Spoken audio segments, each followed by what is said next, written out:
Hello, madam. So nice to hear you. And So nice that you trapped me in. hope you are doing well. Where are you, Dr. Mukund, now? Sir, I am with Sudhakar at Manipal. Oh, very good. Good. Let's see. Nice to meet you, sir. Nice to meet you.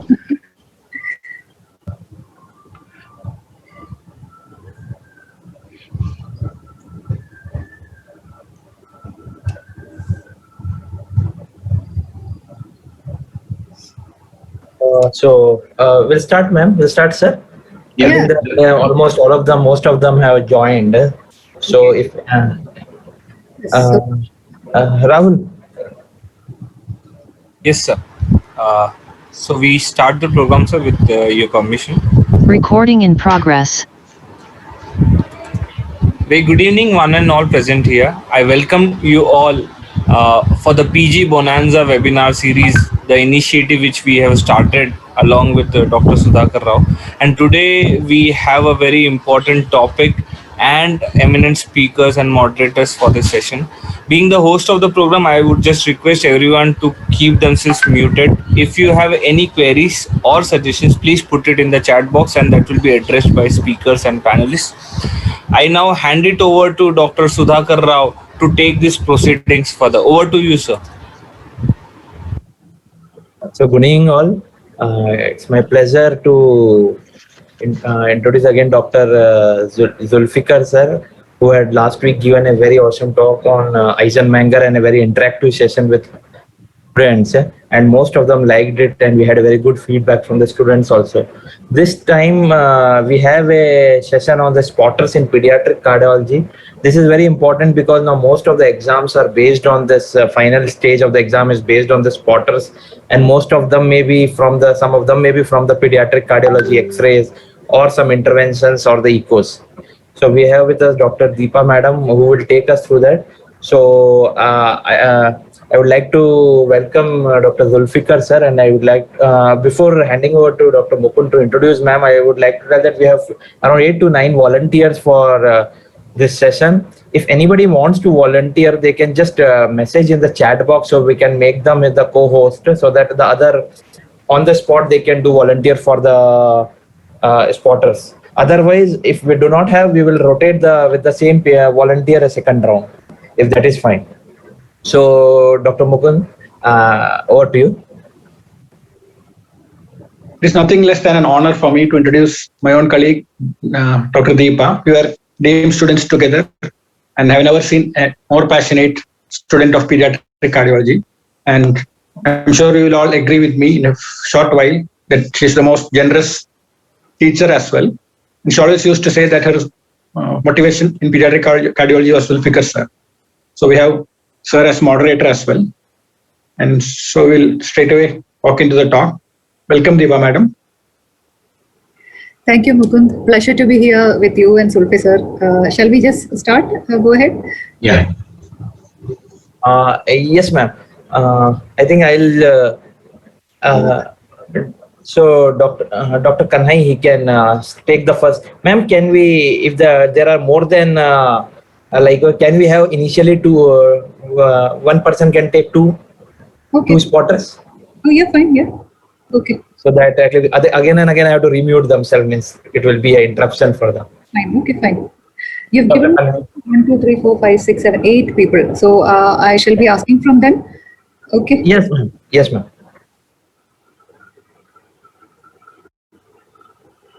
Dr. Kanai, you are there? Yeah, sir. Yeah.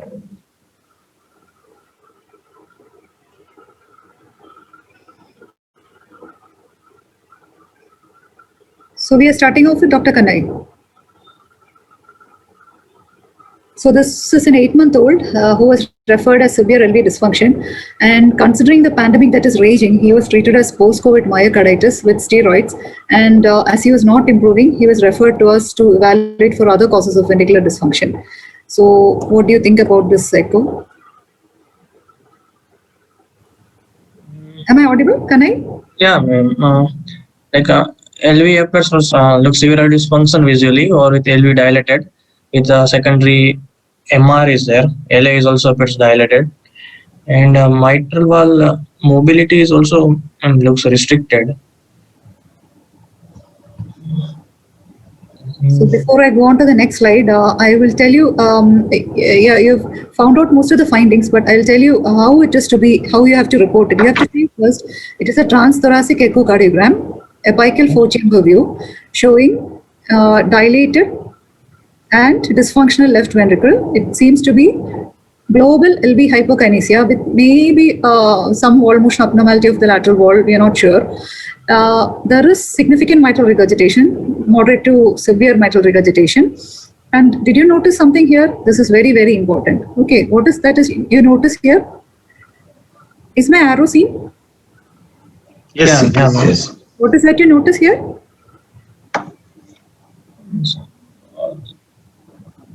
Whatever papillary muscle only. Yeah. Anything peculiar about the papillary muscle? Because it gives a clue as to what you should look for in this baby. As I said earlier, baby was being treated as post-COVID myocarditis. So the moment you see this echo, the moment you see this finding, you have to be careful that you are not missing out on something very important, something that is curable. So what is it?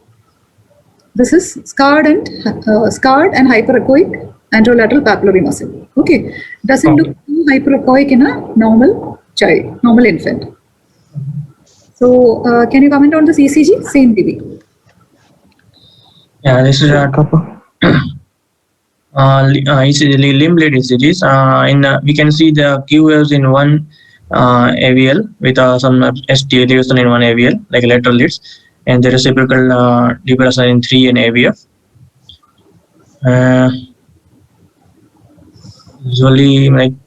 Usually cause commonly seen like Al-Kappa or madam or.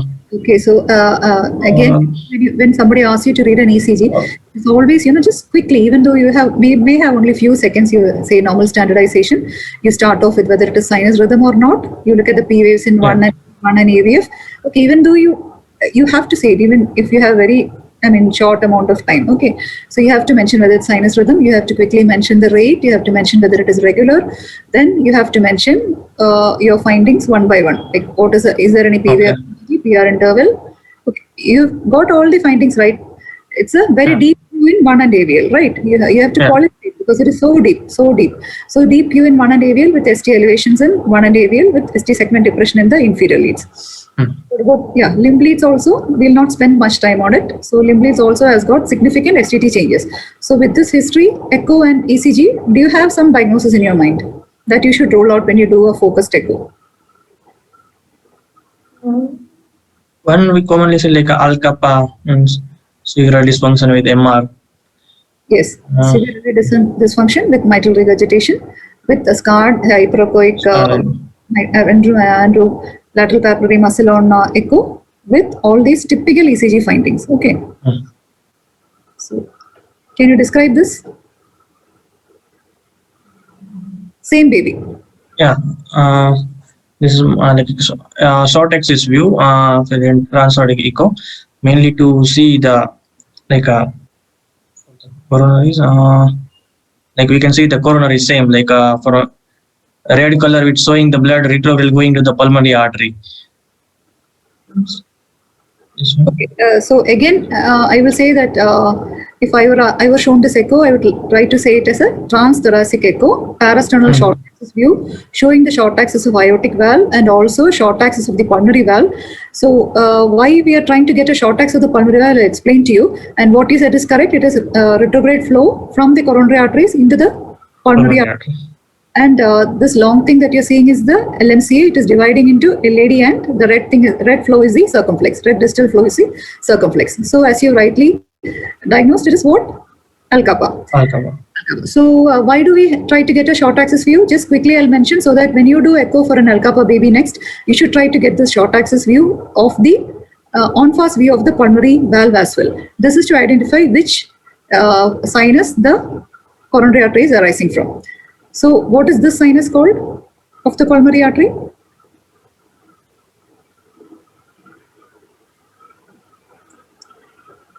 Okay, you know the sinuses of the aortic valve. What are the sinuses of the aortic valve? Sinus, huh? Sinuses of the aortic valve? Means left coronary sinus. This will be Yes. Left coronary sinus. this side like right and non-coronary. Non-coronary will be like near the interlateral septum. Yeah. So what will you call name the sinuses of the coronary valve? Any idea?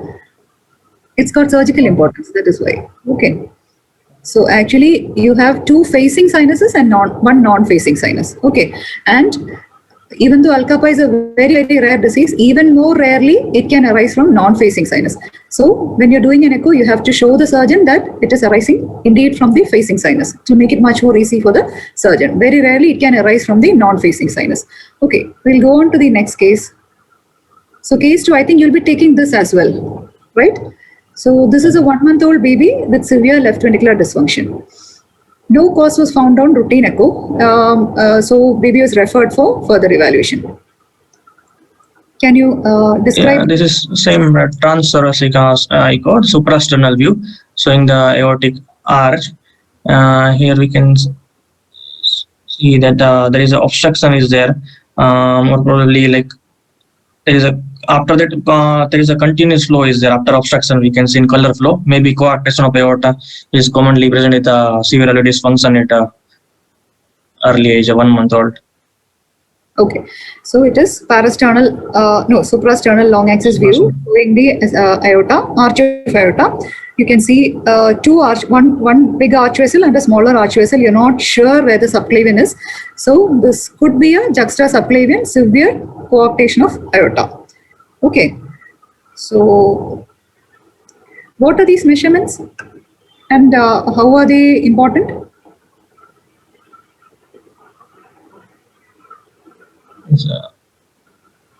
What are these measurements that I've taken here? Yeah, this one.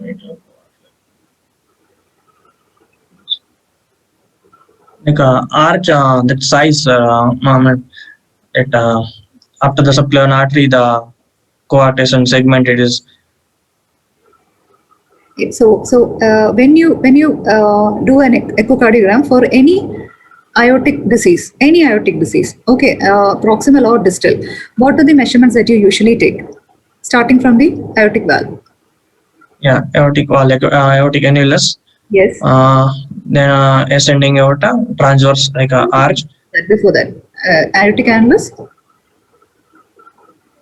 Aortic root diameter. Aortic is root. dilated, no?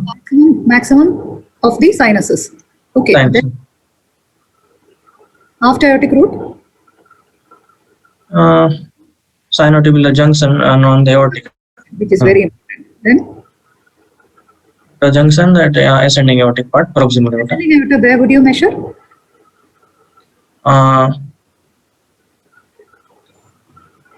Can you see this? Can you see this structure? Yeah. This is the right pulmonary artery. So you're supposed to measure the ascending aorta at the level of the right pulmonary artery. This is for uniformity of description. Okay. And then what next? Next, what will you measure? After ascending aorta, what will you measure? See the arch. All the branches means mainly to see. No, you have to measure the proximal transverse arch. So the proximal transverse arch is where the right innominate or the first branch takes off. Okay. So this is where you measure for the proximal transverse arch. Here I have measured the mid transverse arch, where this is where the left common carotid arises. This is the mid transverse arch. And where the subclavian arises, this is the distal transverse arch. Okay. And at the end of the distal end of the subclavian is the isthmus. So as you can see here, the isthmus is not small. Just the coarctation is way distal to the subclavian. Okay. So proximal transverse arch, mid transverse arch, distal transverse arch, isthmus, and this is the narrowest part of the coarctation. Okay. Okay. So describe this. This is same across the coarctation segment, Doppler, continuous Doppler. You can see the flow. We can like nearly continuous flow across the segment is there with maximum mean gradient 24, maximum got to be 63 mmHg. What do you call this? What do you call this?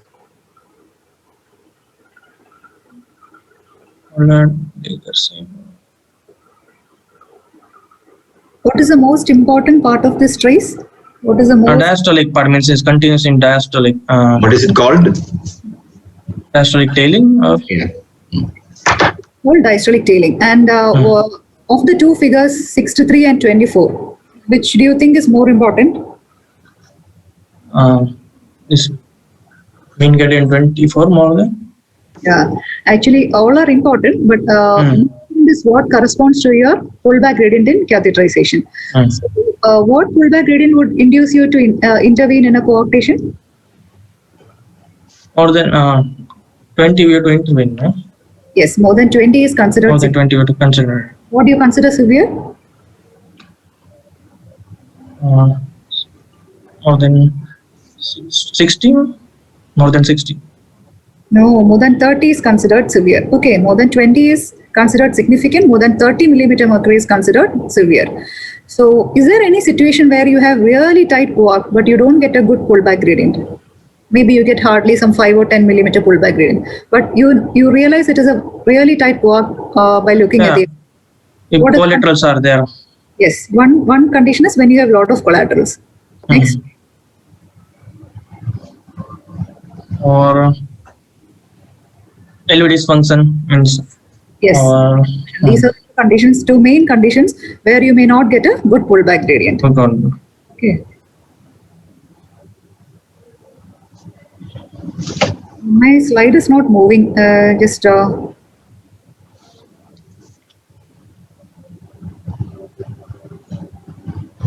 Ma'am, you can exit and then reshare again. Okay. Yeah, it's moving, ma'am. Yeah. Okay. So what is this? Can you describe this? Yeah, the same like a catheterization study. In the here first wave we can see around systolic pressure we got around 120, which are lowest diastolic around 60. So maybe you can say it is a proximal part of the like ascending aorta.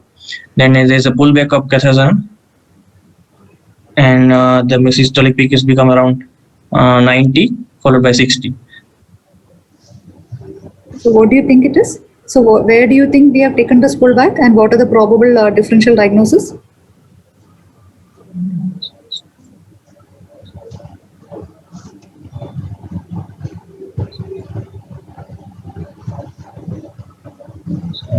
Means like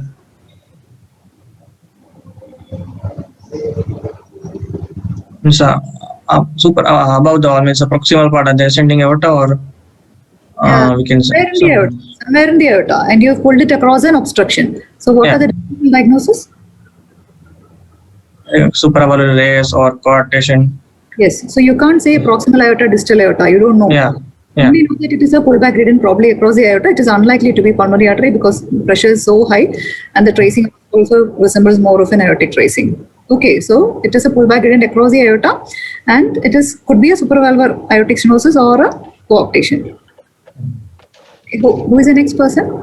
Dr. Aditya, you're there? Aditya, you're there? Yes, sir. Am I visible? Am I audible, sir? Yes. Yes, sir.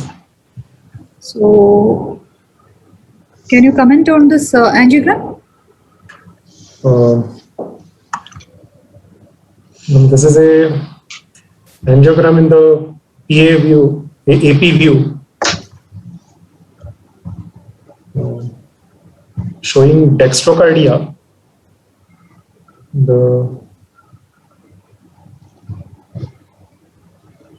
The catheter is through the left internal jugular vein. Yes. And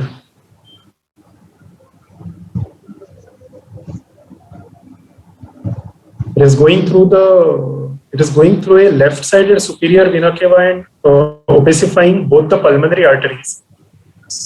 You look carefully.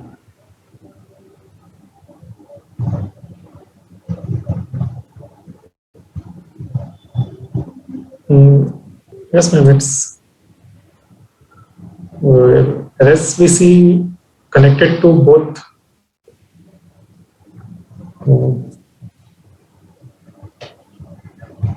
It is connected to left pulmonary artery. What is this? Is the arc of the aorta.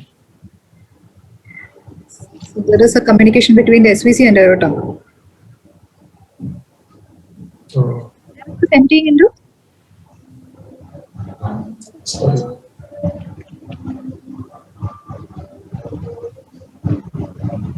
No, it is emptying into. Yeah. What chamber? Which chamber? Be careful. Yeah, it looks. Yeah, now.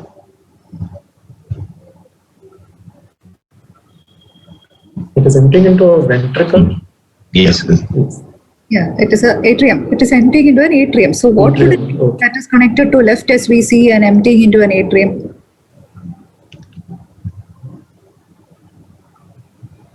This is the Glenn shunt. This is the Glenn shunt. Because Yes. where is the Glenn shunt? Where is the Glenn shunt? Glenn shunt is the SVC to the Left pulmonary. left pulmonary artery. So this is the Glenn shunt. Okay.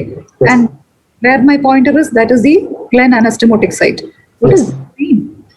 Okay. So some vein has opened up that has joined the atrium. Okay. So you are seeing the left pulmonary artery.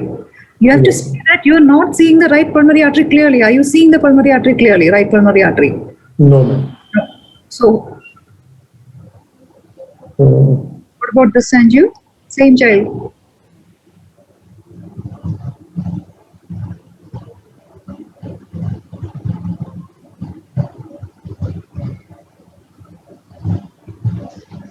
This is also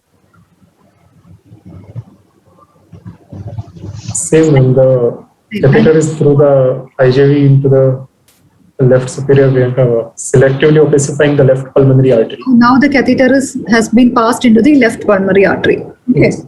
What kind of catheter is it, do you think? The multipurpose catheter, No, what kind? What kind? side hole catheter. Yes, side hole catheter. It's a side hole catheter. So multipurpose is not a side hole catheter. Yes, ma'am. NIH. NIH probably. Okay. So yeah, you now put the catheter in the left pulmonary artery, and what are you seeing? I think we should be faster to finish all the spotters. What are you seeing? You go one by one. What will you look at? So when you inject into the left pulmonary artery, what are the things that you look at? There is a good arborization of the Yes, pulmonary artery. good arborization. Anything else that you see? You see blotchy opacities within first 3 cardiac cycles itself. What does it mean? Collaterals. Pulmonary arteriovenous malformations, PAVS. Do you expect that in BDG?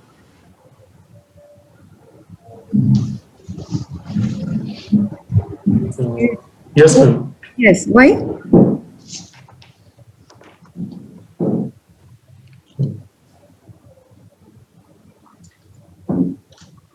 Because the hepatic factor is not reaching the. Hepatic factor. Yes. Okay. Hepatic factor is not reaching the lungs. Especially in case of pulmonary atresia, where there is no antegrade pulmonary blood flow. So the hepatic factor is not reaching the lungs. Okay. So what is this? What else do you see? What is this? What is this?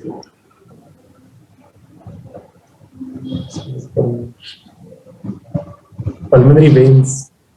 Yes, so that is the levo phase. Okay, so you started off really good. This is an AP view, and it's in the left internal jugular vein, and the injection has been made into the left internal jugular vein that is opacifying a left SVC, which is connected to a left pulmonary artery. Right pulmonary artery is not visualized. It is also opacifying some connecting vein that is joining the atrium.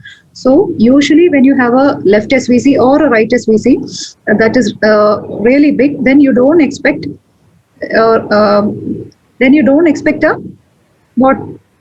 If you have a good connecting vein, then you don't expect the other SVC to be present. So here there is a huge connecting vein, but that is emptying into the right atrium. That signifies that there's probably a right SVC which is probably missed during the initial surgery. Okay, so when you describe, you have to say that left pulmonary artery injection showing good arborization. There seems to be some pulmonary AV malformations, and the levo phase shows normal intracardiac drainage of the pulmonary veins into the left atrium. Okay, so you correctly got this dextrocardia. You've noticed it. You can also mention the sternal. External wires. Okay. The same child. So what we have done is we have taken a injection in the right SVC also, just to prove that the surgeon has probably missed, or maybe the right SVC has grown after the surgery, and there is also a right SVC. So now what do we have to do? What should be done?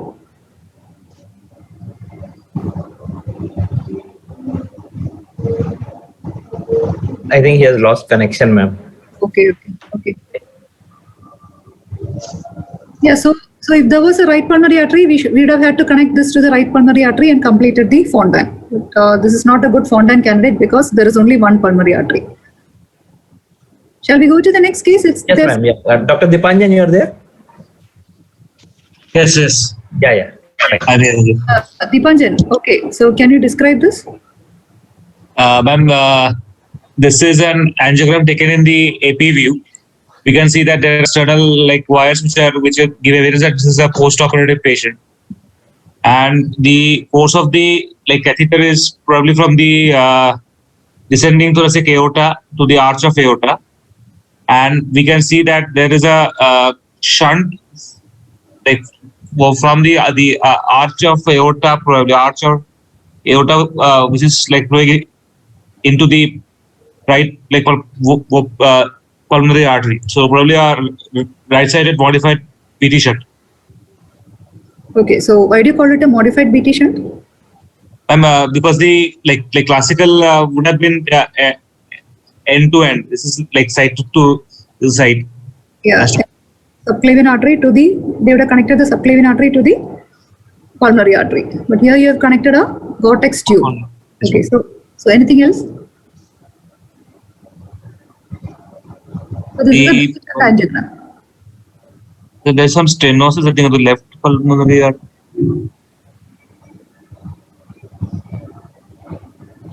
Yes, mild stenosis. Actually, this is BT shunt stenosis. Okay. Either chronic thrombosis or chronic stenosis of the BT shunt. Okay. So you can see that the pulmonary arteries look rather hypoplastic, but with very good arborization. Yes, ma'am. What is this that you see? This structure that you see? This is on the left lower branch of the. This one. What does it look like? That is the left lower. Does it look like any bird? So like the seagull sign. Yeah. So what is this? This seems to be the body of the seagull. MPA. Yeah, Yes, that ma'am. is the main pulmonary MPA. artery. Okay, it's a very hypoplastic main pulmonary artery stump. Yes, ma'am.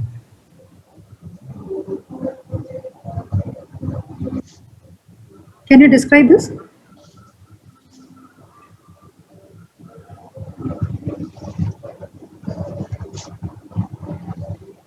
I'm on the left side of this, on the right side of the screen, we can see that it's a arch angiogram.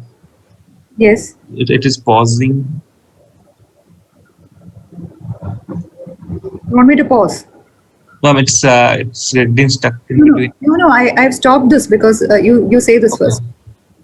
This is an arch angiogram where Arch angiogram in which view? I mean the lateral In the lateral view. view. In the spine here. Yes, ma'am. And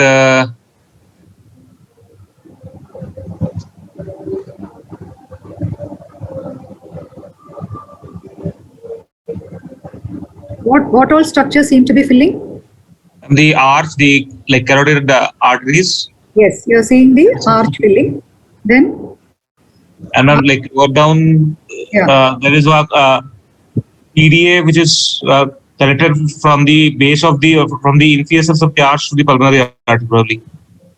yeah, from the DTA. This is a DTA. So from the DTA into the pulmonary artery, main pulmonary artery. Okay. So what is this?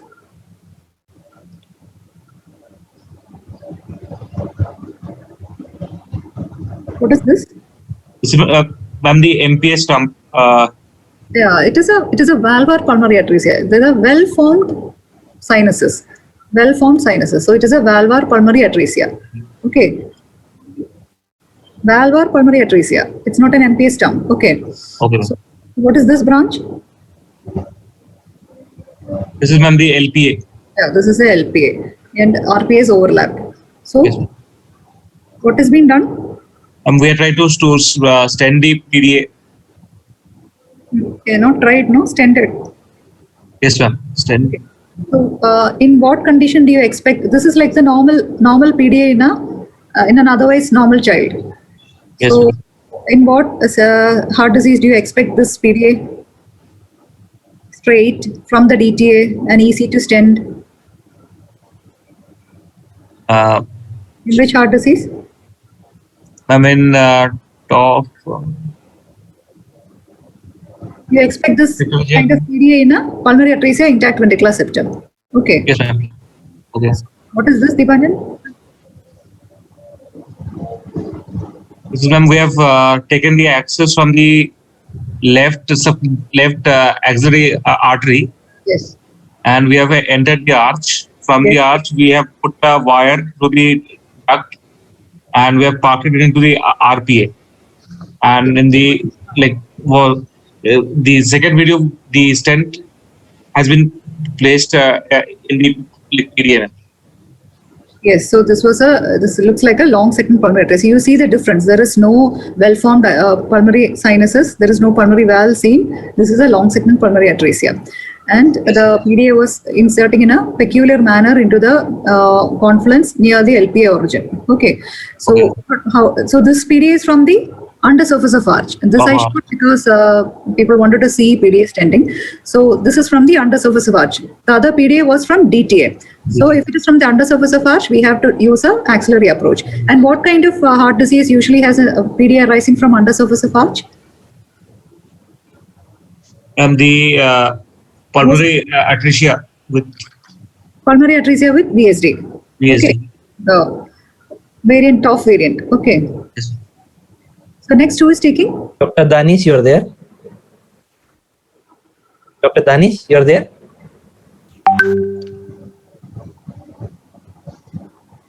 Am I audible, sir? Yeah. Proceed. So, Shruti? Dr. Danish? Yes, madam. Yeah. Can you describe this angiogram? The first one, ma'am. Yes, first one. Ma'am, this is the LEO view. The catheter is taken from the venous side, Yes. and we have entered the branch PA. The wire is parked in the RPA. Okay. And shows hypoplastic Angiogram is main pulmonary artery and branch is. which angiogram? Arborization seems. RV angiogram. Okay. Sir? Right Yes, ventricular. Yes, ma'am. So the branch PAs seem hypoplastic, and arborization seems okay. In the levo phase, it's a normal venous return. Yeah, we have actually not taken the levo phase. So if you don't see the levo phase clearly, don't see it. Okay. Okay. There's cardiomegaly. And, Okay, but this is LEO. You cannot comment very much on cardiomegaly in okay. LEO. Okay. So, what about this same child? Most striking. What is most striking? Okay, hypoplastic branch pulmonary arteries, but more than that, what is most striking?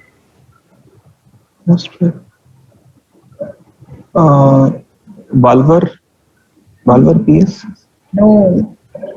Supravalvar MPA stenosis. Supravalvar MP. Yes, ma'am. I said that. Supravalvar. There's. This is valvar stenosis. In a typical valvar stenosis, how will the angiogram look like?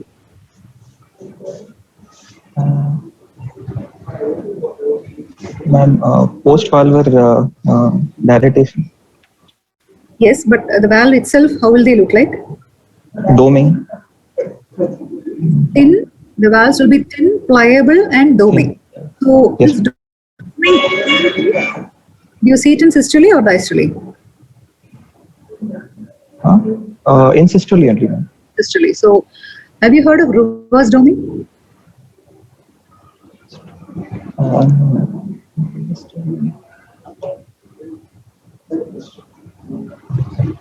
Reverse doming happens in diastole when the valve falls back by ventricular outflow. Okay. So, dome as well as reverse doming you can find in valvular pulmonary stenosis. So, how can you describe this valve here?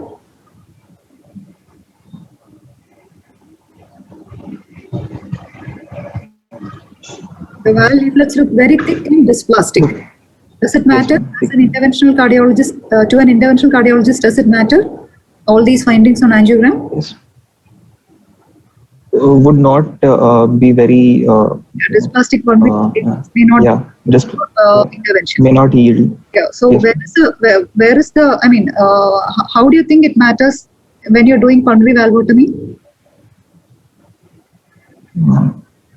It might not yield. I mean, Actually, the fusion is at the commissures in a typical valvular pulmonary stenosis, whereas the leaflets itself are thickened and dysplastic in dysplastic pulmonary stenosis. Okay, so there is nothing to yield. Valve leaflets itself is thickened. So here, what do you think? What do you think will be the DD? You have not seen the child, but what clinical conditions would you suspect if you see a child like this?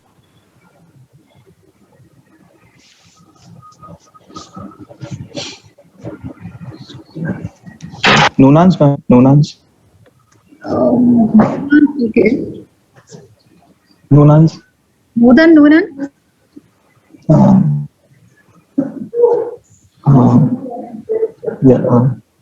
Williams, ma'am. Williams syndrome. Yes, supravalvular pulmonary stenosis. Anything else?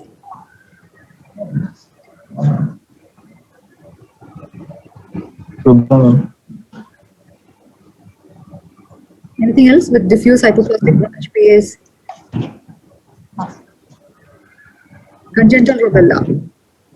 Okay, and anagenic. Williams syndrome. Do you think any other vessel involvement in Williams syndrome? Sorry. Any other vessel involvement in Noonan syndrome?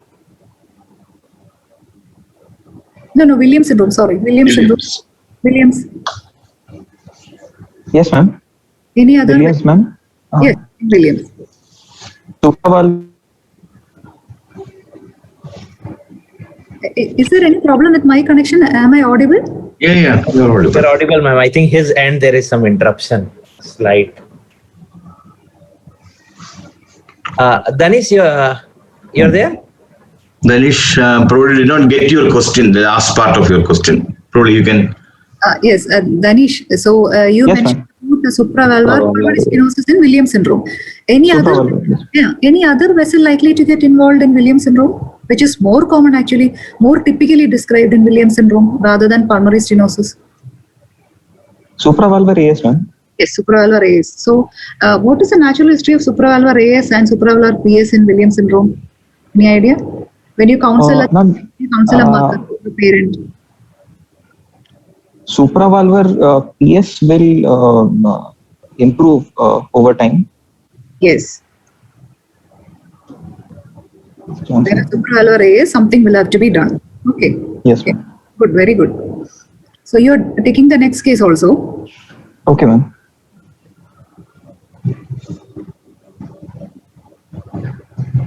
Yeah. Should I comment on the right side one first? Yeah, the one I've stopped. With the stent? No. The one which is moving, you can comment. Okay. Again, the end hole catheter is. Not end hole. It's a side hole catheter is there taken from the venous side, and view also. No, Dr. Deepa was. Sorry, sir. Sorry. Yes, sir. Where is the spine? Yes. Are you? Yes, it is RAO view. Yes, RAO view. Yes, RAO view. RAO view.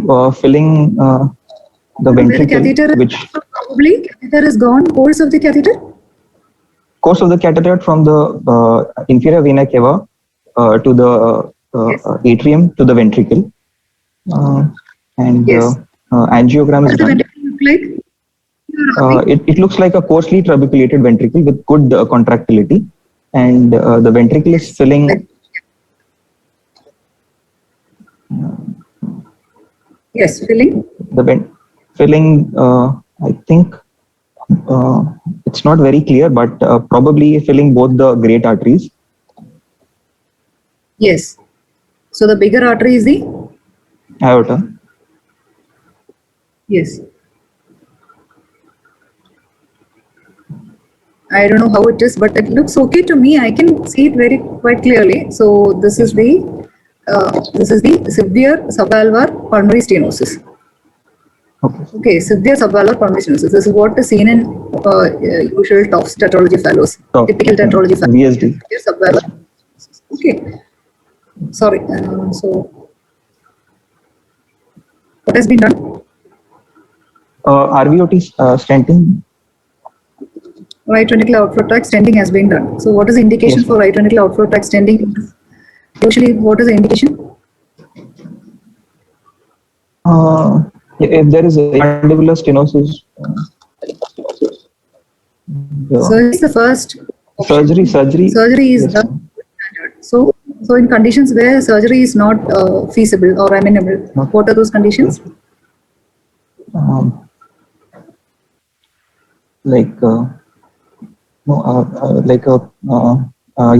Underdeveloped branch pulmonary arteries, hypoplastic branch pulmonary arteries, where you want the PS to grow, and it's not a very good candidate for PDA stenting also, then you can perhaps consider RVOT stenting.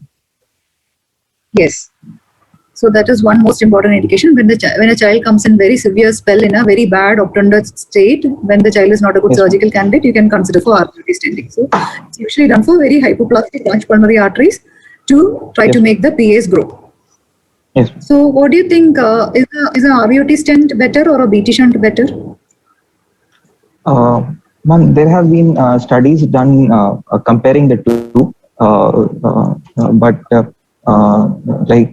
most of the studies have not found a major difference between the two, ma'am. RVOT stenting, PDA stenting, and BT shunt. So people have found an advantage for RVOT stent because it is pulsatile or right ventricular flow. So effective pulmonary flow is also better than a BT shunt, effective pulmonary flow. Because BT shunt is from the aorta, you are giving oxygenated blood to the lungs. Here, some admixture blood there is a large VSD.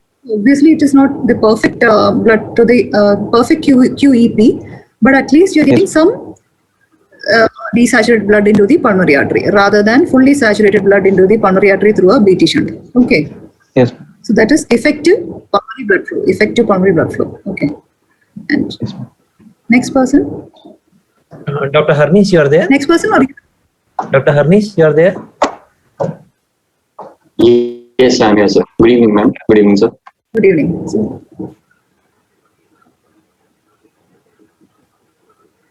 can you describe this? Yes, ma'am. So the angiogram on the left is taken in the lateral view. Yes. So the catheter course is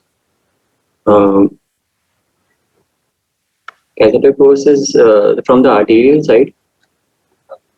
It's going through the arch of aorta, from the descending aorta going to the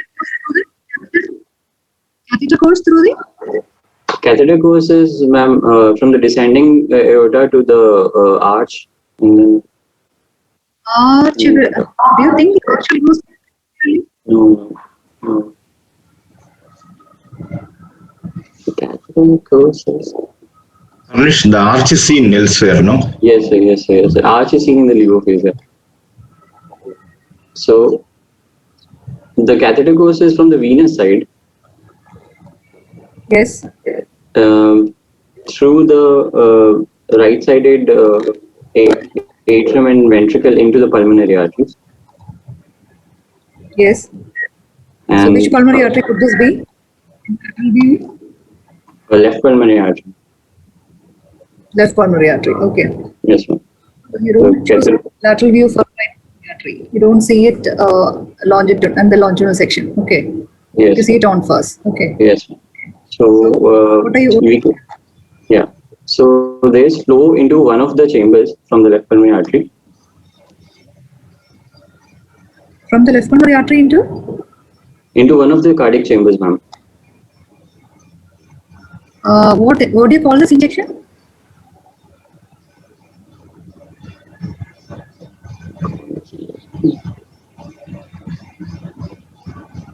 What do you call this injection, ma'am? Yeah. So if you get that word, if you find out where you injected, then you will find out what is happening. Okay. Not sure, ma'am. It's in one of the Yeah, branches. it's a Okay. wedged So and injected. yeah, it's wedged. Wedged and Yes, ma'am. Yes. it's wedged. It's a wedge. So what do you want to see when you do a pulmonary artery wedge angiogram? What are you interested in? In wedge angiograms, we can see pulmonary venous connections, ma'am. Yes. So are you seeing the pulmonary vein, left pulmonary vein, Yes, ma'am. left lower pulmonary vein? Are you? So Left what do you lower think? Do you pulmonary. think there is anything? Yeah. Do you think there is anything wrong with the left pulmonary vein? Yes, ma'am. So the left lower pulmonary vein appears to be draining into right atrium. Right And atrium. this Posterior atrium. sorry, it's draining into the left atrium only, the posterior atrium. So it's draining to the left atrium only, but there is stenosis at the Stenosis at where connection it's point. entering into the. So have you done any pulmonary artery wedge angiograms? No, ma'am, never seen pulmonary. And what are you seeing? You're seeing the left atrium, you're seeing the left ventricle, you're seeing the aorta, you are even seeing the coronaries. Yes, Okay. yes. So, have you done a wedge angiogram? No, ma'am. Okay, so I'll just describe how you do a wedge angiogram. You have to first push in a contrast and then follow it up with saline. Okay. Okay. Push in contrast and then follow it up with saline. Okay.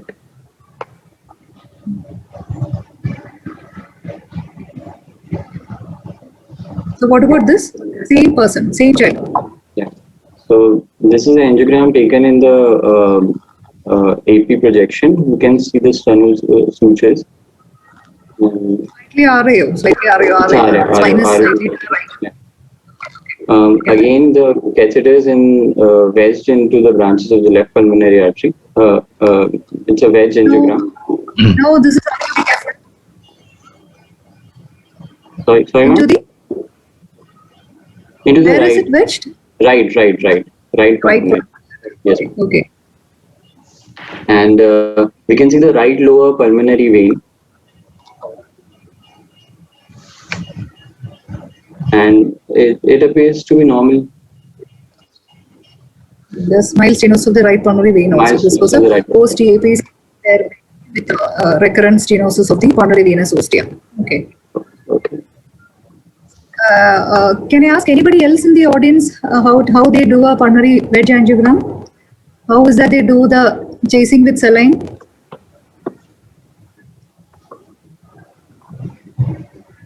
Sir, Is there any easy way out? Yes, they can.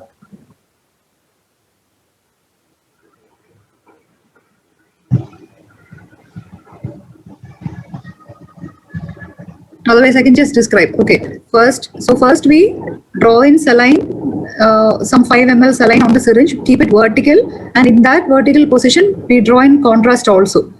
So now we have 2 layers, 1 layer of contrast and 1 layer of saline. So when you inject, first the contrast goes and then the saline goes after it. So you don't have to take contrast and then take saline and inject. Okay, in the same syringe, you are loading both saline and contrast, but without mixing. Who's taking the next? Harnish, Dr. Harnish. Ma'am, Harnish, ma'am, because of the lack of time, I'll proceed to the others so that we can have a turn again. Okay. Yeah. Dr. Okay. Monica, you're there. Harnish, I'll come back to you again. Dr. Monica, you're there? Yes, sir, I'm there, sir. Okay, yeah. This is X-ray of a newborn who came in severe respiratory distress.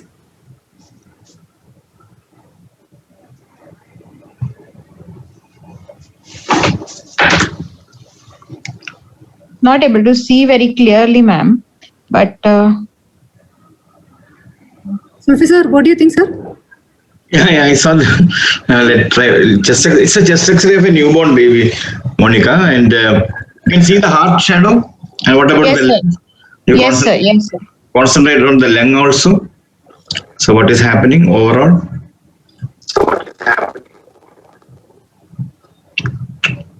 You have a levocardia, situs solitus.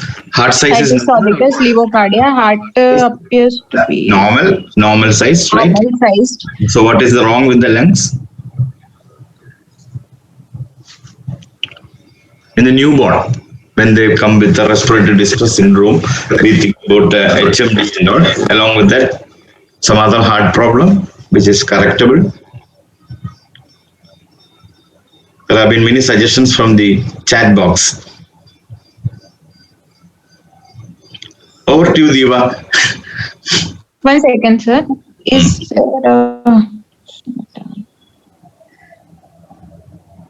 You think Is there's there a anything? So I'm not sure. Is there a scimitar? I'm not sure, ma'am. I'm not able to see the X-ray clearly. Okay. But, I think that unclear yes, X-ray is the answer, Monica. yeah, exactly. or Unclear it is X-ray a is the answer. TAPVC supracardiac type. I'm thinking. No. Not able. Unclear X-ray. He has given a clue. Unclear X-ray. It's looking like ground glass. No, you're looking through a ground glass. Does that give you any idea? Ground glass. Okay, so this you can start off with all these things. No, it looks like you're not sure about the situs, but it's levocardia. Levocardia, You can't comment much on the cardiac. Yeah, you Cardiac can't comment much on the appears to be cardiac because it is normal. better not to comment because there is some slight rotation. And what about the lung shadow? That is most striking. That is the most striking thing. That is why you are not able to comprehend anything. So this looks like a ground glass opacification of both lung fields. Which condition do you see? Which cardiac condition you see it? Which respiratory condition you see it?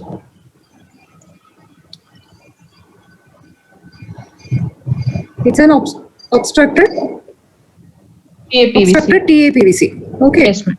Yeah. So what about this? What about this X-ray? Can you comment on this X-ray? Ma'am, I'm not able to see the slide. Oh, I see. Maybe. Now I can see. Okay. Okay.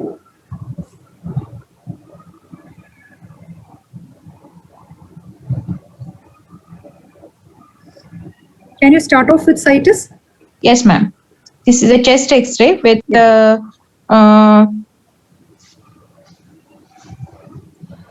mostly situs. Frontal view. No, situs. Mostly situs solitus, ma'am. There is some gas bubble seen on the left side. But I'm not very sure. It's not a classical gas bubble. Looks like a midline liver, right? And you're obviously not seeing any gastric air shadow here. That I'm not sure, ma'am. But yeah, midline liver I can say. And it's a levocardia. Okay. With yes.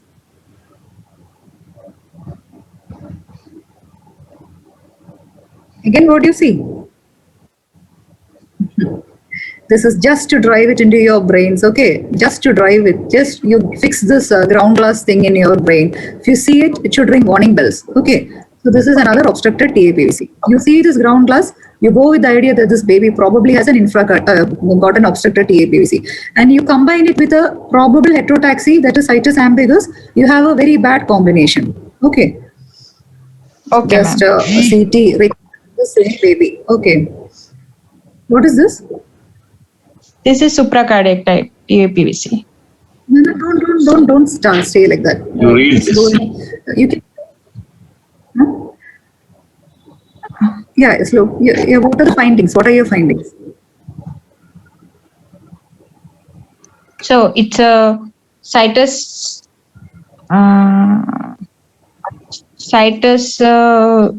Mostly situs solitus, levocardia, with the figure of 8 appearance of the heart. I would go with the TAPVC supracardiac type, ma'am. Anything else? Anything else?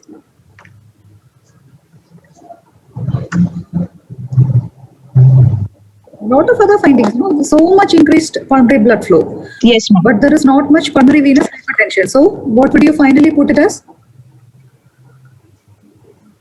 Monica, is it obstructed or non-obstructed? Generally, Unobstructed. unobstructed. Correct. Yes.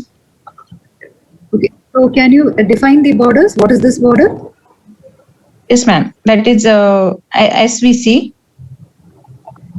Yeah, right SVC. Right This SVC border? is a vertical vein. Upper one is the horizontal Yes. innominate vein, and then right SVC draining Yeah, into what is this? RA. Yes. So this is left ventricle. Yes, ma'am. What about this?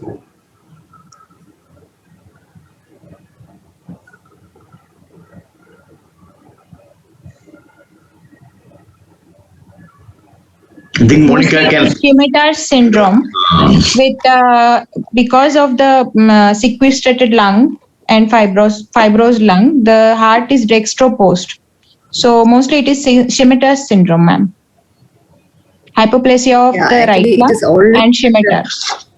it is always to describe your findings. Okay, start off with situs solitis, Situs likely situs solitis. solitis. Heart to be right. The lung, Dextroposed. right lung seems to be hypoplastic. Right lung seems to be hypoplastic. There is prominent left pulmonary artery. Then you see some shadow that is going to the into the liver or into the inferior vena cava. You're not sure. So this looks like a scimitar, but you don't jump and say scimitar syndrome. You say probably a scimitar syndrome. Okay, ma'am.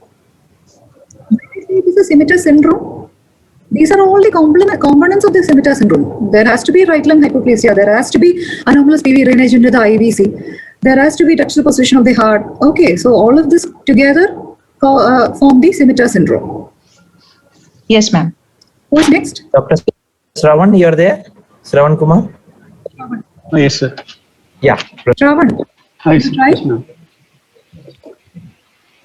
ma'am. This is a cardiac cath tracing. The left side is Yes. probably venous trace.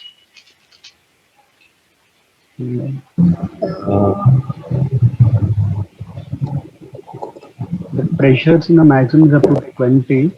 Shravan, can you be a bit louder, please? Coming on to the right side, it appears like an ventricular trace. Pressure is around 120 by diastolic of 10. There is a gradient across these two points. There is. Yeah, okay. So this, let me make one thing clear.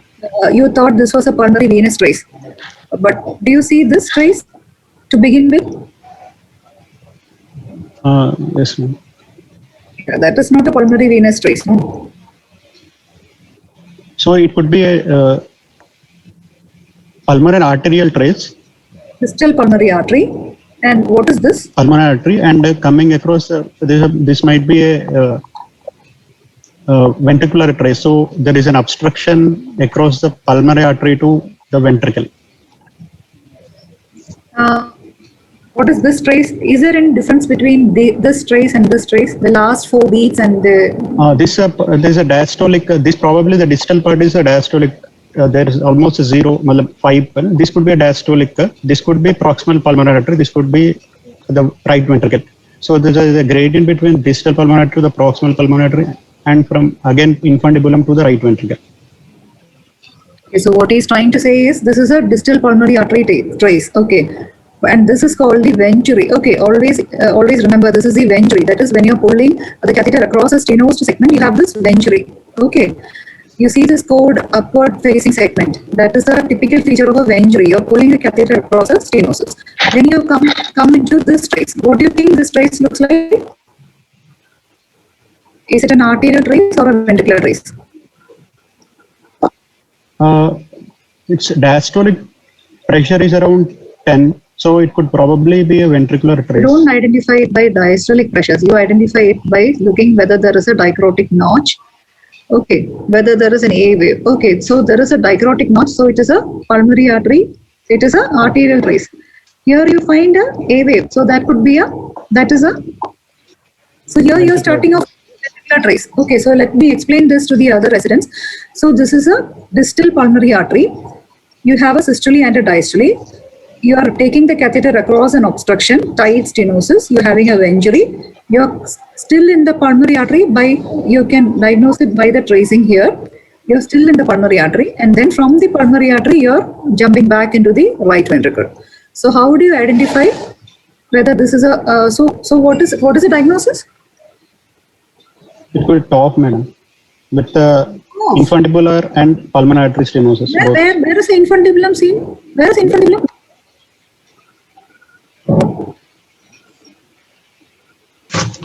Is there any gradient between RV and MP? Distal.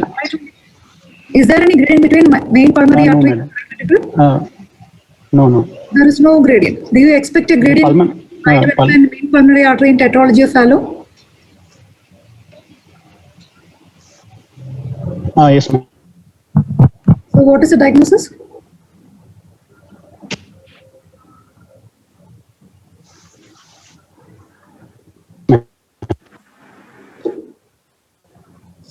So it's a supravalvular pulmonary stenosis. Okay. So this is the proximal MPA, proximal to the obstruction. Okay. So what are the features when you describe a supravalvular? This is a very, very important tracing. It's very commonly kept for the exam. You people have to read about it. So many explanations are given in Moss Adams with beautiful tracings in Moss Adams. Please go and read that. It is in the chapter on pulmonary stenosis. Okay, so this is the typical tracing that you find in supravalvular pulmonary stenosis. So distal pulmonary artery, then across the stenosis segment, then into the main pulmonary artery. So how do you diagnose it? Main pulmonary artery pressure is same as the RV systolic pressure. That is, the main pulmonary artery is acting as an extension of the right ventricle. Okay, so MP is acting as an extension of the right ventricle because there is a severe stenosis beyond the main pulmonary artery, somewhere in the main pulmonary artery. So how do you say it is a main pulmonary artery? The diastolic pressure is equal to the diastolic pressure of the distal pulmonary artery. Okay, so is it clear? I hope it is clear. Shravan. Yes, ma'am. Yes, ma'am. But it is not as low as the RV. See, RV dip diastolic is going so low. Okay, and then you have a microtic notch. And once you go into the, once you skip into the right ventricle, then you have the A wave and then the RV tracing. So systolic pressure is same as RV. Diastolic pressure is same as the distal pulmonary artery. Yes, ma'am. So who is taking this camp? Dr. Mayank is there? Yes, sir, I am here. Already past 7. Yeah, Hello? actually it is already past 7. Please let me know when I am supposed to stop. I think I have a few No, ma'am, more slides. we'll finish this at least next. Can we go through next few slides, ma'am? So that. Okay, Sulfi sir, what do you feel, sir? Zulfikar sir, what do you I have no problem. What's the time limit from Sudhakar Rao? That's all. So, sir, there is nothing like that. We'll finish one round of volunteers. At least 4 more are there. Okay. That is correct. We'll finish we will include all the 4 volunteers also. Can have some 10 minutes question answer. Maximum 10 to 15 minutes. After 10 minutes. Okay. Deva, please go ahead now.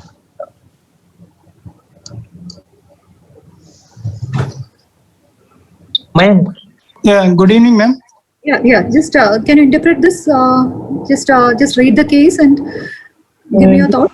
7-year-old girl, sir, ma'am, which is a case of tricuspid atresia With the VSD, PS, and she has been operated BDG with MP interruption in 2010 at the age of 2 years, and saturation improved from 54% to 86%, ma'am, that time, and now increasing cyanosis since the 2 years. Now SpO2 is 68%, ma'am. So any comments on how this was handled? What do you think was done wrong, or if something was done wrong? No, the cause of increasing cyanosis, ma'am, maybe like increasing the pulmonary hypertension. Pulmonary hypertension may be the cause, ma'am. Be very careful. So first, let us start with one thing.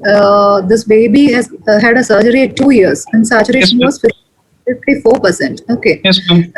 So tricuspid atresia, VST, pulmonary stenosis. So it is a increased pulmonary blood flow situation or a decreased pulmonary blood flow situation? No, it is increased, ma'am. No. Look at the diagnosis. No, it was like decreased pulmonary flow before the surgery, ma'am. Okay. Pulmonary stenosis was there. Okay. So let us go one by one point. So do you think the BDG was done at the right age? No, ma'am. It was. Was it late or early? Was it late or early? It was early, I think, ma'am. I see. Sorry. It should be done at early age, ma'am. In this case. Yeah. What is the ideal age for BDG? 6 months around, ma'am. 6 months we can. By around 6 months, but the child has got increased pulmonary blood flow. You should even make it slightly do a PA banding and do a BDG earlier. So by 6 to 8 months, we are supposed to do a BDG. So what do you say about this MP? What is the disadvantage of MP interruption? What do you think about main pulmonary artery interruption during a BDG?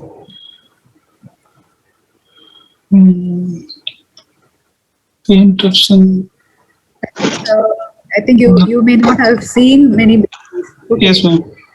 So, Viva can explain, I suppose, because I think we used to. So this is a cyanotic congenital heart disease with reduced pulmonary blood flow. Okay. So in a cyanotic congenital heart disease, reduced pulmonary blood flow, depending on the saturation, you are supposed to intervene by 3 to 6 months of age. So if the child has got reasonably good saturation, you can intervene by 6 months, or even earlier if the child has got very low saturation. And when you intervene, by intervention we mean either a bidirectional Glenn or a BT shunt. That decision is made based on the size of the pulmonary arteries. So if the child has got very good sized pulmonary arteries, the obvious preference is a bidirectional Glenn. So why do we prefer a Glenn or a BT shunt? Because we are connecting a venous system to the pulmonary artery. BT shunt is you are connecting an arterial system to the pulmonary artery. So there is a risk that there is increased pulmonary flow in a BT shunt.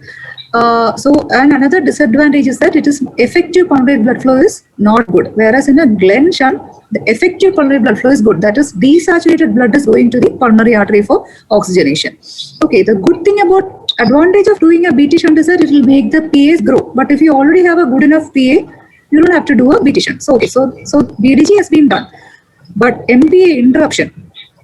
So people don't do MPA interruption, especially in a child with a saturation of 54%.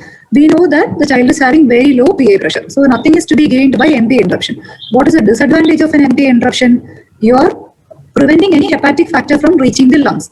So what is the child inherently prone for? The child is inherently prone to develop pulmonary AV malformations. So even though the saturation improved from 54 to 86% immediately after BDG, over a period of 2 years, she has been developing increasing cyanosis. So from what I have explained, what do you think is the cause of increasing cyanosis? AB malformation.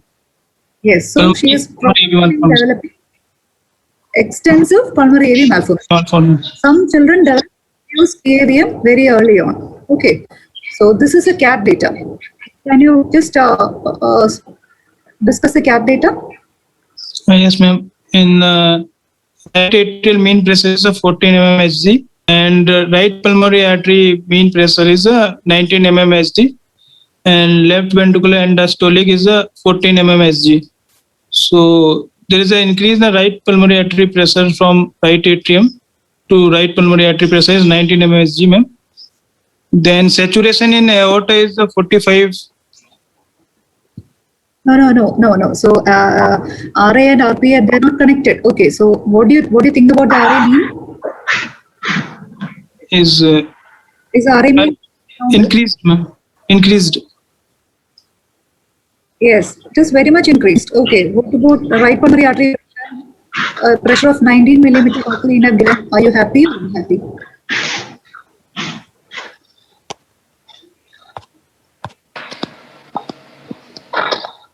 It is very high. It is very high for a Glenn.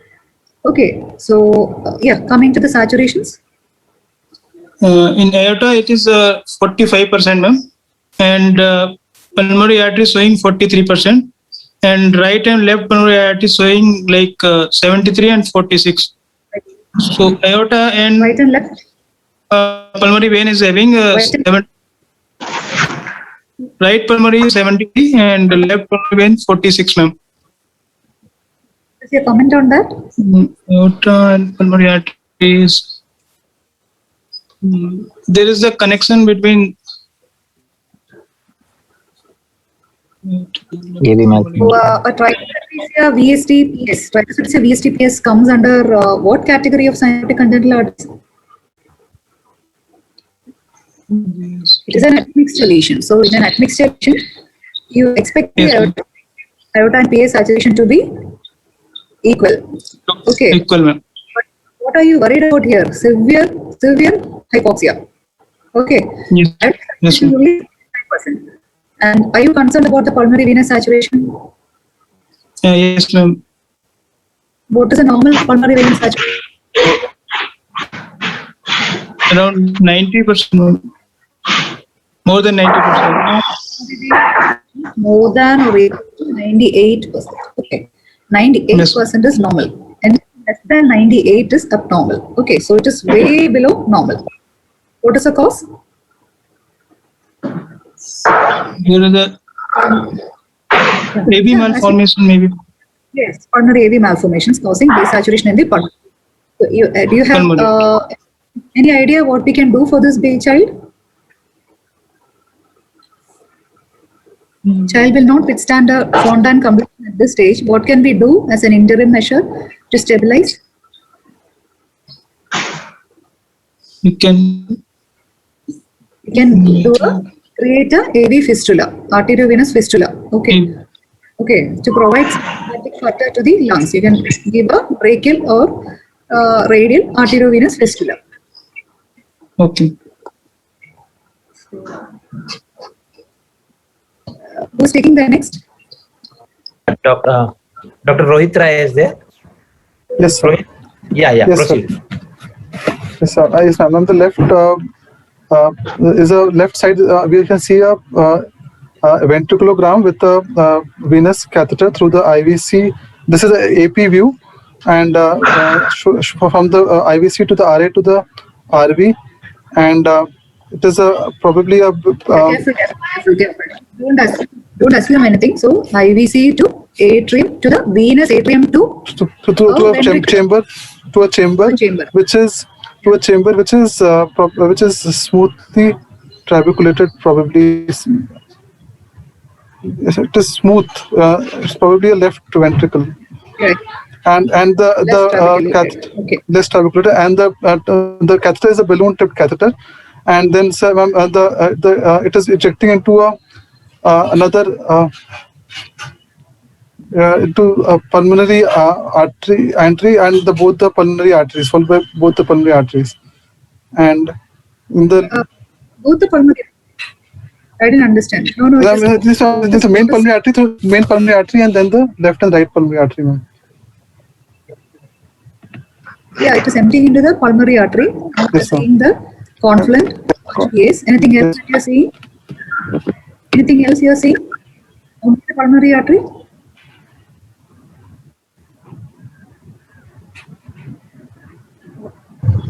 Ma'am, probably a VST is there, and it is filling the other chamber also. What else is filling? Ma'am, a VSD is also there, ma'am. Yeah, through the VST, the other chamber is filling. What else? And great. Aorta is also filling. Okay. Can you see the aorta? Okay, ma'am. Okay. So, where is the aorta? In this case, where is the aorta in relation to the pulmonary artery? Ma'am, it should be anterior to the pulmonary. No, not should be. But where are you seeing it in relation to the pulmonary artery? Here. In this case. Ma'am, I'm not able to see the aorta, ma'am, properly. Okay, this yes, yeah, now I can see, yes, ma'am. This is pulmonary artery and this is the aorta. Okay. Yes, yes, ma'am. So where my pointer is, that is where the aorta will appear. Okay. So where is the aorta attached to the pulmonary artery? Where I keep my pointer? Ma'am, it's towards the left. Yes. Yeah. So it is called a L-post aorta. Which condition typically you get L-post aorta? No, CCT. Corrected TGA. Okay. So you can get it in DORV out of conditions, but classically you see L-post aorta in corrected TGA. Okay. So Yes, ma'am. this angiogram also. Yes, ma'am. This Same is child, same child. Yes, ma'am. And this is also we can see a pigtail catheter. This is a AP view with the pigtail catheter into which is going from the descending aorta, arch of aorta to the coarsely tuberculated chamber, probably the right ventricle. And I think anterior and posterior you cannot say when in an AP view. So both views are AP views. Okay, both the angiograms are done in AP view. Don't say posterior and anterior. You can only say right or left. Okay. Yeah, it is entering into a ventricle. Can you describe the ventricle now? Yes, ma'am. It's a coarsely tuberculated ventricle, probably a right ventricle. Yes. Yes. And what is arising from the right ventricle? Ma'am, the aorta. What is filling from? Yes, aorta. How do you know it is aorta? Ma'am, because. How do you know it is the aorta? What makes you sure it is the aorta? Can you see something that makes you sure it is the aorta? The coronaries, the coronary arteries. Can you see the coronary arteries? Yes, ma'am. So, and you see the VSD here also. Okay. Yes, ma'am. You can see the VSD also. That is okay. Yes, ma'am. What do you think this is? What do you think this is? Ma'am, CCTGA. Corrected TGA. So, so do you think so you said left L-post aorta and corrected TGA. Does it happen in? Is there any difference in situs soletus and situs inversus? The position of the aorta and corrected TGA. It's a bit complicated, but just testing whether you know that. I don't know. Okay, so situs soletus, aorta is L-post. Situs inversus with corrected TGA, aorta will be to the right. Okay, I'm asking this particularly because corrected TGA is something that you see in lot of situs inversus patients also. Okay. Okay, ma'am. So you do the ECG? Yeah. Dr. Suryakant, you are there? Yes, sir. Sir, am I audible? Yeah. It is a standard 12-leaded ECG with a normal standardization running at a speed of 25 mm per second. It's a sinus rhythm. The rate is approximately 80 per minute. Axis is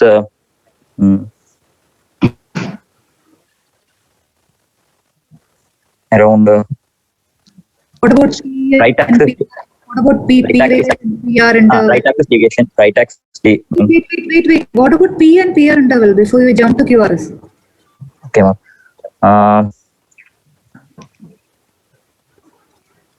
PR interval is. B wave?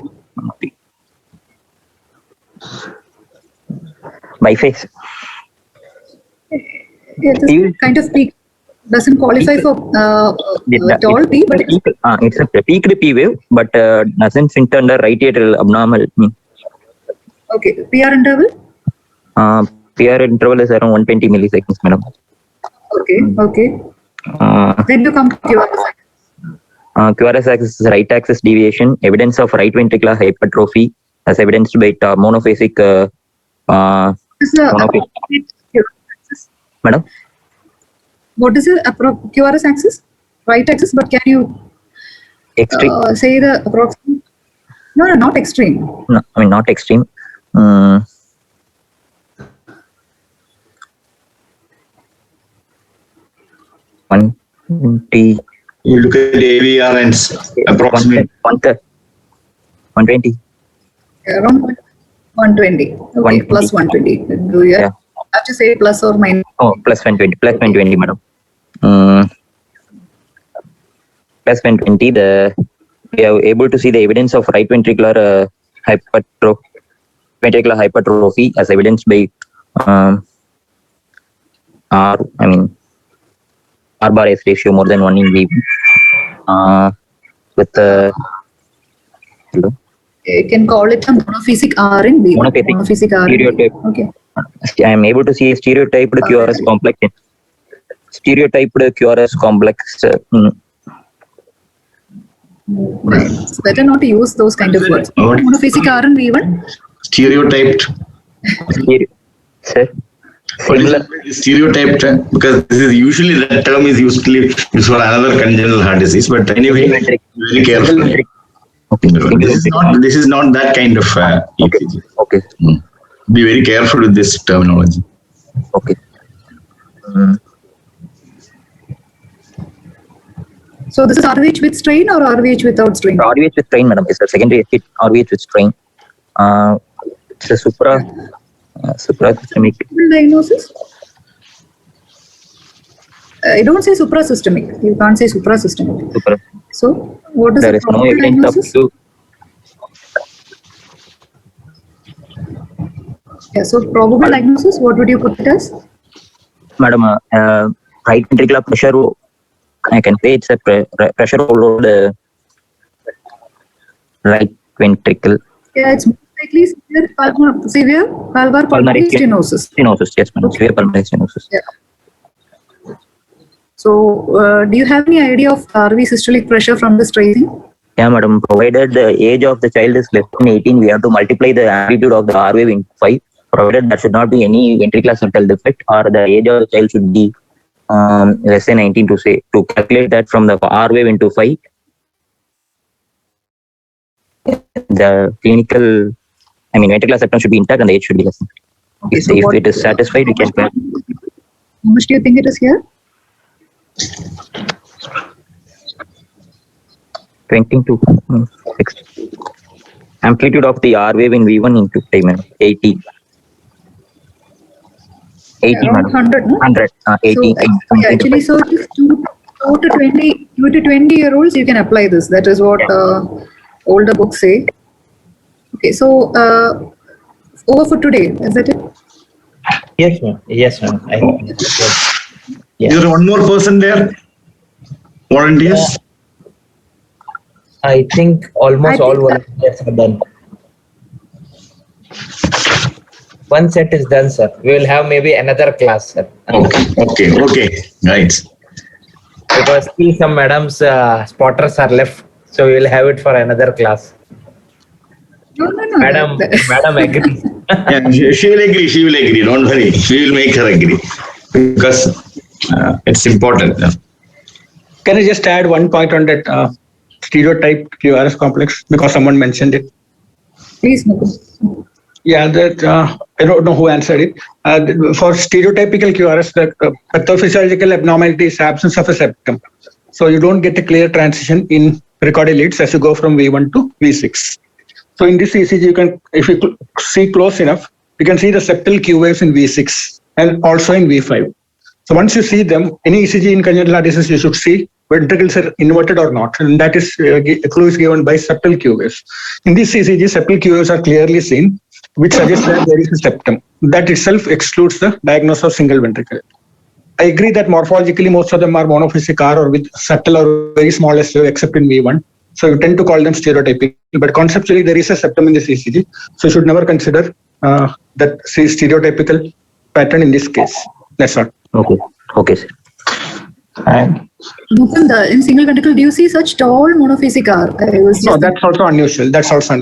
Okay, basically, I think the postgraduates should understand that usually from V1 to V6, the R is small and the S is relatively larger. So it's actually a small R, a deeper S from V1 to. That is why Perlow calls as a monotonous stereotyped ECG, and especially as Mukund said, without Q waves in V5, V6. Okay, sir. Okay. Thank you very much. I think some of the residents are not, they are not seeing many pediatric cases. I'm sorry if it was too much for them. Yes, certain things I think must have went above many people, including me perhaps, but it was an education anyway.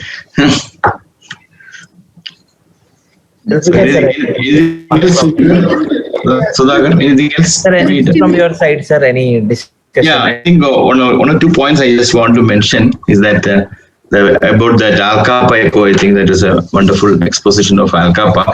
On ECG, I think one practical point for a clinician is that you will never have a Q wave in 2-3 AVF. We will always have Q in 1 AVL and practically never will have a Q in 2-3 AVF. So if you have a 2-3 AVF Q wave, otherwise you suspect Al-Kappa, it is not an Al-Kappa.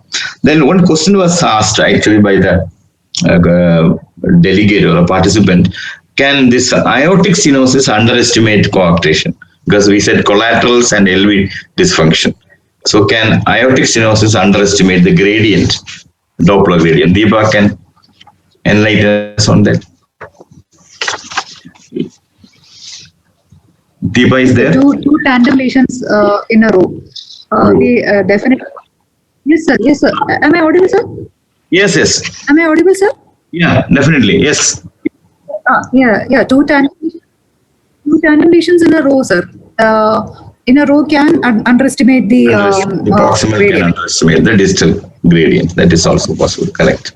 Then another point I think I want to say that this most of the interpretation when you interpret an angio or whatever, I think one of the safest word and probably the right word is most likely or most probably. Should not be dogmatic. Then you can come closer and closer to the diagnosis and make a working diagnosis. So you start with a view, then catheter position, what kind of catheter is possible, something like that is important. Another thing is that I generally I have a feeling that many of my postgraduate friends probably they are not very good in this Fontaine circulation. I think all of you should go back and read at least one review article on. I think there is one big article sometime back came in Heart, the previous British Heart Journal. So you should have a thorough knowledge of Fontaine circulation, because you will have a case, post-Glenn clinical case will be kept, post-Fontaine may be kept. So whenever you have a cyanotic heart disease with a reduced pulmonary blood flow, I think the Fontaine thing, single univentricular heart will come up. So you should read on the Fontaine circulation. And also the last ECG, I think the QR with severe RVH or other causes of QR in B1, etc., you should go back and read. I think that's all. I think that was a very informative thing.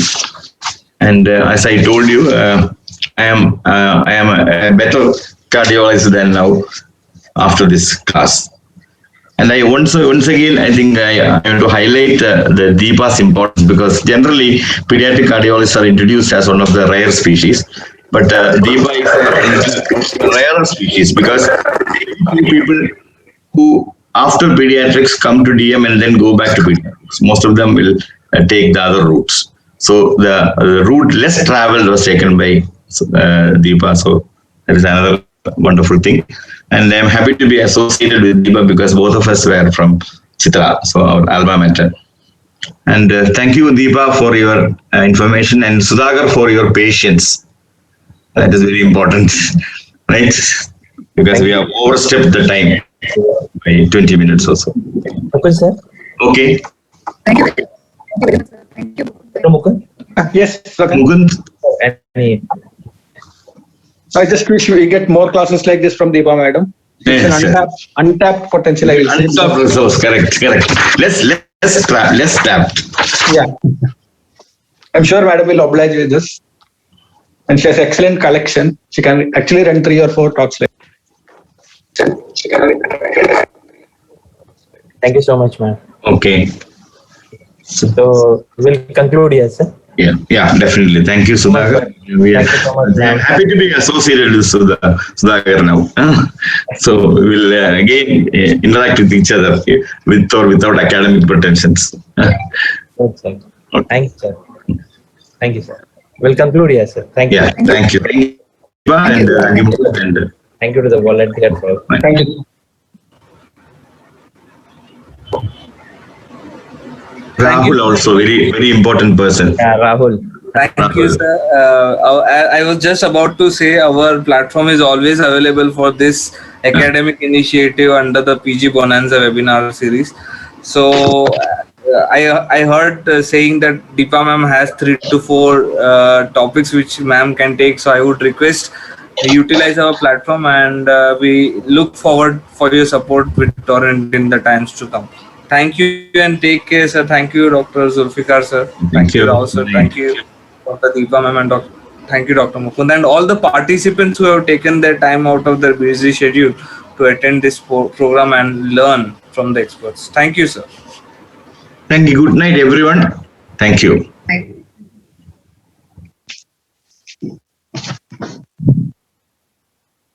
Recording stopped.